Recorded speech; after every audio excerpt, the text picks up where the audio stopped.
كمال موسى، الرئاسة المشتركة للجنة التربية والتعليم مجلس دير الزور المدني. طبعا اليوم احنا بأول امتحانات ضمن المعاهد الصيفية، امتحان مادة اللغة العربية.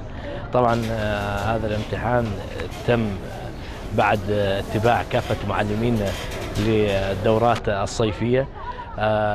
تم العمل على برنامج التدريب الصيفي، وتم إنشاء أو توزيع 18 معهد موزعة جغرافيا على امتداد ريف دير الزور المحرر من الجزرات إلى منطقة غرانيج.